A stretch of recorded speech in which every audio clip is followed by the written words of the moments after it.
Hello. Hello, everybody. Oh my gosh. Let me tell you what, today has been total craziness. I guess that's probably what it's like for any 4-year-old birthday party, right? But oh my gosh, so many things, so many things. I am just looking to make sure that I am live. Okay, perfect. Awesome. Well, I am super incredibly excited to be chatting with you guys today, specifically on how to simplify your audience. I can tell you right now that a lot of times, like as you know, honestly, your new subscriber base grows as things happen. A lot of times it can get really incredibly confusing on like how do you actually organize your peeps from segments to lists to forms to audiences. Like there are just so many different ways that email marketing platforms, oh, not even mention tags, right? There's just so many ways for an individual to go through and organize all of their people and contacts inside of an email marketing platform that I just want to simplify for you today. I want to make it super simple for you to be able to know exactly how to organize your people without feeling incredibly overwhelmed trying to figure out what that needs to look like. And so before we hop in, there was a question in the group specifically that I wanted to make sure that I covered, which was in regards to subject lines. So the two questions that I got here that I want to actually cover super quick before we get into the good, well, even more good stuff, is do the old subject lines still work, and how often should we purge our lists? So when it comes specifically to subject lines, there are a lot of different ways that you can do subject lines. You can do subject lines that are headline based, that are very much so, I'll give you an example, like 3 ways to, clean your toddler's room, right? And then you can do more of like a curiosity based, which is, you wouldn't believe what I found in my toddler's room, ... right? You're like, oh my gosh, what'd she find? You can only imagine. And then, you can also go through the process of, kind of mixing the two together, where you kind of use kind of more so of like the headline approach with like the SEO approach and just kind of like in between. I personally recommend, first and foremost, doing a mixture. I think that mixture is really incredibly important for you first, especially for a lot of you guys who are new coaches, to figure out first and foremost what is going to work best for you and your audience. For some of my clients, like headline-based subject lines do not work. They totally fail, like they don't make any sense, like they don't care. For other clients, they work really incredibly well. And so, a lot of times what you need to do is you have to go through the process of just experimenting and testing. If I would have stopped sending emails the first time that one of my emails had a really low open rate, we would definitely not be where we are today. And so just know that like over time, you're going to learn more about your audience. You're going to learn how they respond, what they're interested in, and it just takes time. And so one tool that I absolutely love actually for subject lines specifically is actually subjectline.com. It's a great tool that you can use to be able to like plug subject lines in, get more information in regards to with like, oh, is this a good one? Is this a bad one? Like what makes the most amount of sense? And so you can easily go through and just add those in and play around with it. The other tool that you can also use is, actually, there's one that I'll recommend to you now that may be really helpful, especially if you're using ActiveCampaign. ActiveCampaign just recently launched their own subject line tool, which allows for you to be able to plug in your subject lines for you to be able to test it based off of if you're on the ActiveCampaign platform and like how they'll perform and stuff like that.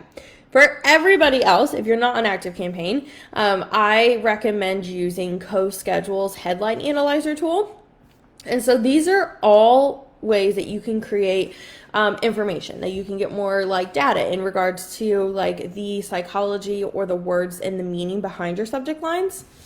But nothing goes over what you test with your audience. And so just put it in there, send it out, test it out, A/B test. Like there's so many different things that you can do that will then give you the data that you need to figure out what subject lines work best for you. Okay, and then the next question was in regards to with purging your list. And so when it comes to purging your list, I actually like to preferably do this over a 90-day cycle. And so what that means is I like to go through and regardless of your email marketing platform, you should be able to create a specific segment of people who are unengaged or inactive. Those are individuals who have not opened or clicked any of your emails within the past 90 days. Generally speaking, if you are somebody who has, I'll paint a couple scenarios. If you're somebody who has not sent your list any emails in the last 90 days, your entire audience is going to probably be flagged as not having responded or opened to your emails within the last 90 days. So you want to make sure that you are actively engaging with your people, you're actively emailing them before running this re-engagement sequence, or putting them or trying to remove or purge them. And so that's the first and foremost. The second thing within that is making sure that, you have that consistency that then allows for you to be able to really find those people who are just not active. A lot of times, we'll send out a couple emails and we'll be like, okay, let's purge the people, let's get rid of and that's great.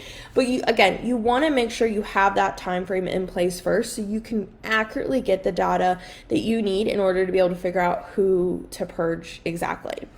One of the things that recently happened within a project of mine is we went through and we did this, and essentially it made a huge mess of so many people who got put in the wrong bucket. And so I just highly recommend setting up the automation, setting it up, allowing for the data to track, and then setting yourself even a reminder or a task that then allows for you to remember to figure out, pull that list at that 3-month mark and then bring them over and then pull them on through. And so, every quarter, it's a great way to be able to purge and move people out of your list, letting go of people who are just really honestly, you're paying for them to be there and they don't care, right? So just letting them go is the best important thing to do. So I hope that helps. Now, when it comes to the actual topic of today's live segments, audiences, and things like that, we already kind of covered one of them, which is your unengaged people. Generally speaking, again, this should be done automatically by your email marketing platform. It may not be called unengaged. It might be inactive. It may be, something else along those lines. But that's just something that's one of the segments that you definitely want to track. You want to have in there. You want to make sure you have. So that's number one. That's one of them. Now, overarching. So the way that I like to kind of paint this picture is I like to think about people in the terms of buckets. And so generally speaking, at the top level, we have two different buckets of people. We have those who are considered buyers and people who are considered non-buyers. We have people who are considered customers and non-customers. The reason why this is so incredibly important to differentiate is because people who have purchased from you have basically a different level of trust within you. And one of the things that I like to do specifically is I like to segment based off of this because I can then really understand what percentage of the email list are people who have previously purchased from you versus people who have not yet taken that leap. The language that you use is going to be different, maybe even the frequency, the type of campaigns that you send out. It's just really important to have that top level awareness of which bucket do people fit in. Now, for somebody who is a coach specifically, and especially if you're just starting out, you may not even have anybody in this bucket, or you're going to be like, I don't even know how to track this or do this. It's okay to just keep it as simple as possible. And just have a tag that's literally called clients or a segment or a form that new clients fill out as part of your onboarding process that then allows for you to be able to separate the two so that way you know which one they fall into. So that's the top level. That's utter top level is non-buyer and buyer or customer and non-customer. Now, within those, this is where we actually get a little bit more specific. And so when it comes to your segments, you can keep it as simple as that. Or if you're at a place in your business where you have a couple more things going on within your offer suite, you can then segment based off of what those offers are. You can get a little bit more in depth. my number one tip for you is to keep it as simple as possible, right? Like that's the most important thing. And so even for me, as somebody who has been in entrepreneurship for going on 6+ years, I have quite a few offers that I've gone through over the years. I'm the same exact way. I keep it extremely simple. I just have one client tag inside of ConvertKit that all my clients go into, and that is that. Like it is super simple. Like I don't go super in depth. And then I do have a couple tags set up specific to a couple digital products that I have. Now you're probably not too worried about the digital products, within your like stage of business, and that's totally okay. But that's just something to keep in mind as you start to create digital products. You'll want to make sure, or things that go along with it, you can tag based off of those, and then you can funnel them into your buckets. Now, if you're getting a little bit lost at this point, it's totally okay. You're not alone. This is something we can totally dive deeper into inside of Ucoachia as we go through and really segment and figure out what this looks like for you. Inside of this live, I can definitely go broad. I can kind of keep it top level, because I don't want to get too nitty gritty or confusing in regards to with like all of the ideas and all of the things. And so this is something we can go way more in depth into within Ucoachia for sure. Now, one of the last things that I want to share in regards to specifically with your audience is not getting too tag crazy happy.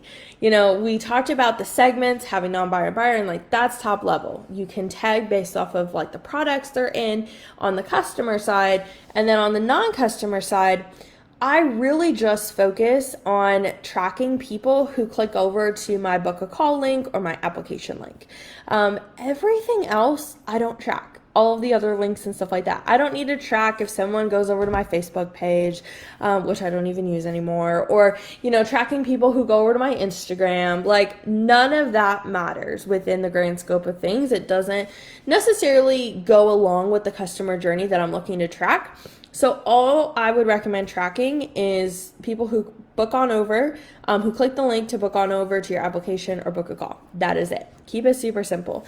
Over time, you can start to track interests. You can track other things within your audience that can help you better understand your people at a deeper level. But if we're keeping this high level, keeping it super simple, you just have to track that because everything else will be tracked within, all like within your actual stats of your emails. But it's not something you have to have a tag associated with or anything like that. And so I hope this is helpful. Let me know if you have any questions whatsoever.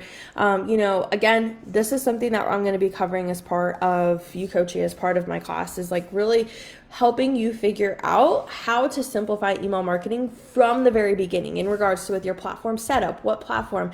How do I go through and like figure out what sequences do I need? What is the first sequence that we'll dive into? Like all of the pieces are going to be handled. And so I know there's information here within the group up in the banner on how you can join us inside of Ucoachia and specifically within my class.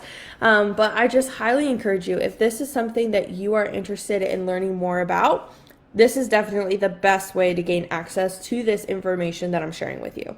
I take out all of the fluff, I take out all of the extra pieces, and while you can definitely stalk through these lives, where the real work comes in is you actually taking the leap forward and going through and actually implementing and going through and getting that one-on-one support that then allows for you to be able to take that next leap. I've been in situations where, I've tried to do all the things. Like when I first learned to email, I did it all off of free resources. And a lot of it was contradicting. It was confusing. There was a lot of pieces that just didn't make sense. And so I would love and be honored to help you walk through this path together to be able to help you, basically simplify your email marketing in a way that really makes sense. So thank you so much for joining me. You are so welcome, Katie. Yes, Nancy. Oh my gosh, 100%. Yes, simplify, simplify, simplify. And as I mentioned, if there's anything else that I can help you with, please let me know. Thank you so much for hanging out with me today. I really appreciate all of you guys. And if there's any questions at all, you know where to find me. Awesome. Well, thank you so incredibly much. I will talk to you guys later. See ya.